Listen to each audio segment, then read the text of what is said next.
And welcome everyone back for opening day of our 2021 Spring Summer Meet here at Grants Pass Downs. Very excited to be back with you. I'm Jason Beem. I'm the track announcer at Grants Pass Downs, and looking forward to having you guys join us for what should be a great Spring Summer Meet. 17 days of racing. Couple of little changes. One of them is the post time. First post time this season at 5:15 p.m. That's Pacific time, so 8:15 for you guys out there on the East Coast. But 8 great races on opening night. Of course, we're racing Mondays and Tuesdays this meet with a special Sunday card on the 4th of July, which really looking forward to that. It'll be a daytime card. Of course, 4th of July at Grants Pass Downs, a long history of being the biggest day in the firecracker futurity, back in its regular spot. So very much looking forward to that as we come up throughout the season. Here on the preview show, we generally post these about 48 hours before post time. So if, Monday night's one will usually be posted sometime Saturday afternoon. You can click the subscribe button, and that way you'll get alerts for any time the show is posted. You can also hit the little bell alarm on these videos, and that'll actually send you a notification if you want to know when we're out. But generally, Saturday nights will post the Monday show, and Sunday nights will post the Tuesday show. The reason I do it is, obviously, the only thing we don't have is scratches and up-to-date track information. Now, we've been very blessed with good weather at Grants Pass Downs, at least all of last year, and hopefully this year as well. Weather's supposed to be fantastic for opening day. I think we're looking at 75 and sunny. A little bit warmer on Tuesday, up into the low 80s, but should be a great couple of first days of racing here at Grants Pass Downs. Remember to go to gpdowns.com for all your information about Grants Pass Downs, and we look forward to what should be an exciting meet. We kick off the card. So real quick again, I don't do picks on this show. It's more of an overlook of the card. Want to give you any insights I might have and thoughts just on the program in general. I believe the great part of betting horse racing is coming to your own conclusions, making your own bets, but I'll throw in a few opinions as we go throughout these shows, and generally they'll be around 15 to 20 minutes just for future reference. So today's first race kicks off the early pick four. It's a $1 minimum pick four. Also starts the early daily double, dollar trifecta, dollar exacta, and of course win, play, show betting. Field of 6. This is for non-winners of 2 since November 10th, 2020, and you'll see that date pop up in our conditions because that was closing day of last year's fall meet. So that's why that is in place. This race also for horses that have never won 4, so either condition they are allowed for. The number 1 Florista was the winner of last year's Grants Pass Distaff, won that race in a romp, and since then had a pretty busy campaign down at Turf Paradise. Ran a couple times in January, ran in February, ran a couple times in March, and then again in April. Now comes back to Grants Pass Downs. She's never run a bad race here locally. A win and a second, and that second behind Chief's Little Pearl. Chief's Little Pearl was a very good front-running style runner here last year, and so Florista almost catching a very good horse going 6.5. Certainly a major contender, but that last race, they tried, big time stakes company down Turf Paradise, $30,000 race, and well off the board. Certainly should appreciate the class relief today. Worry a little bit about just the confidence after a defeat like that, but certainly a major player in here. I like the number 4 Hey Sequoia, who won the Chuck Potter Memorial here last year. Grants Pass Downs going 1 mile and 11/16, distance you don't hear too often. But this horse had a couple of wins in a row here at Grants Pass before trying the Grants Pass Mile. Just couldn't quite keep up with that level. But this horse also ran down at Turf Paradise and kept pretty decent form. A second, last time out was 4th in starter allowance conditions. I think a major player in the first race. I think the number 6 Racing Ray will get some attention. A horse who's run at Grants Pass many, many times. 5 wins from 17 starts. And trainer Jackie Smith getting the horse back from the Bubba Boulin barn. Jackie's very good with horses first time back in her barn. 19% from 16 starts. Second race, we are 2 quarter horse races, races 2 and 3. That's generally the pattern. Unless it's a stakes race or there's qualifiers, there might be a couple more. But generally, races 2 and 3 are going to be quarter horse races here at Grants Pass Downs through this season. Non-winners of 2 lifetime, $10,000 claimers. Just a field of 6 here.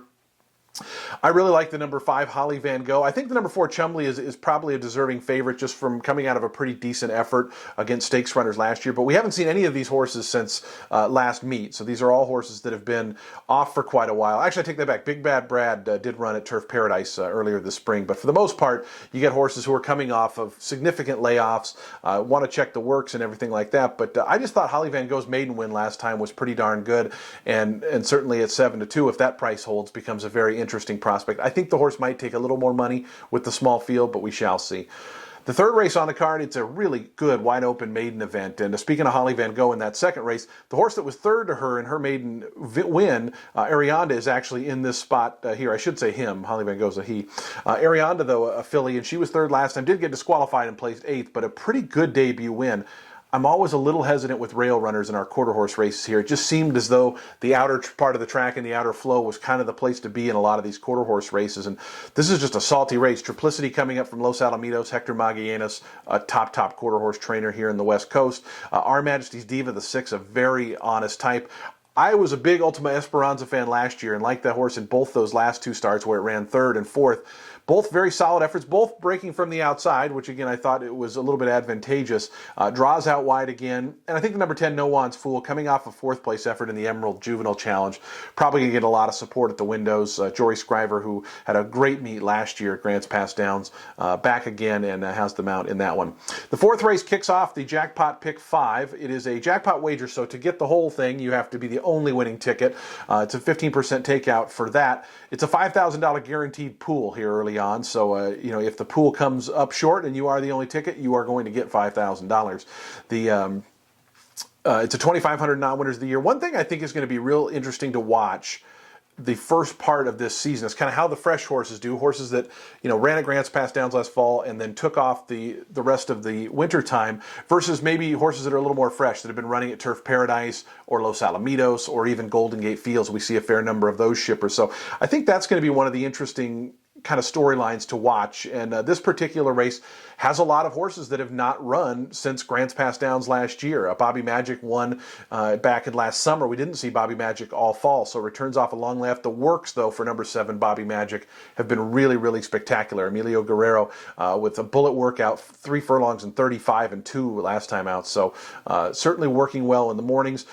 I wanted to take a look at Addercop. Jorge Rosales, who was our leading trainer last year, just phenomenal on a lot of different levels. I think actually, did Jorge win both titles, or maybe he just won the spring? I forget. I think he might have won both. But Addercop is another one who likes to come from off the pace, which obviously here at Grants Pass Downs, going 5.5 furlongs, maybe not sound like the best thing, but horses can win from off the pace here. If you get a loose leader that doesn't get any opposition early on, it obviously becomes tougher. If you have to cover a lot of ground, it becomes tougher. But we saw a lot of off the pace winners last year. So just because of the smaller track, don't think that it's a course that you have to, be close up or be on the lead. It certainly can help, but it's not impossible to win from off the pace here. The 5th race starts our late pick 4, and I think this is going to be one of the best bets of the season is this late pick 4. The big fields sometimes tend to get stacked in the middle and late portions, and so you get a lot of combinations. The dollar minimum obviously makes it a little harder to hit, but when you do hit, you are going to make a nice score. This bet averaged last year, I think $1,000 for the payoff. It's just really, really a great bet. And we have a stakes winner drawn in post 1, Miss Valor for Dan Warden, Disco Dan, shout out. The winner of the Douglas Fir last year. This horse went wire to wire that day. Pretty impressive effort, in for $10,000 now, but this is kind of a spot that makes sense. Broke the maiden for $8,000 in Emerald, won the stake down here at Grants Pass Downs, and now draws down in post 1. You have to figure they're going to be aggressive early on. That being said, she said she's perfect. Number 7, also a lot of speed from this runner, a horse who won at allowance condition last time.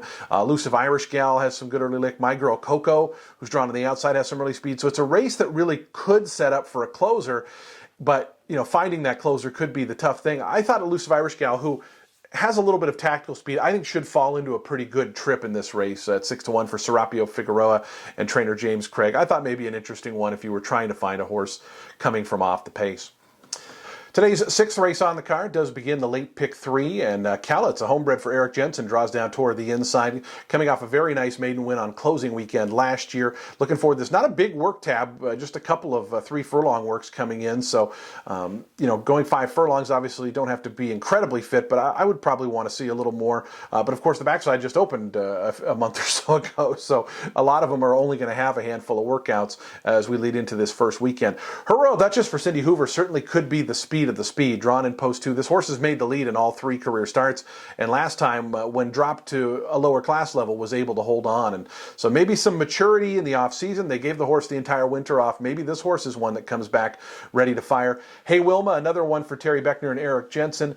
Last time, they were competing at Golden Gate Fields, and we saw last season the Golden Gate shippers fared very well when they came down to Grants Pass, or came up to Grants Pass, I should say. And obviously, the class level down there is quite a bit tougher, and so it makes sense that these horses would possibly have a little bit of an advantage. We also have a Los Al shipper in here, number 5, Shenandoah Star for Jorge Rosales.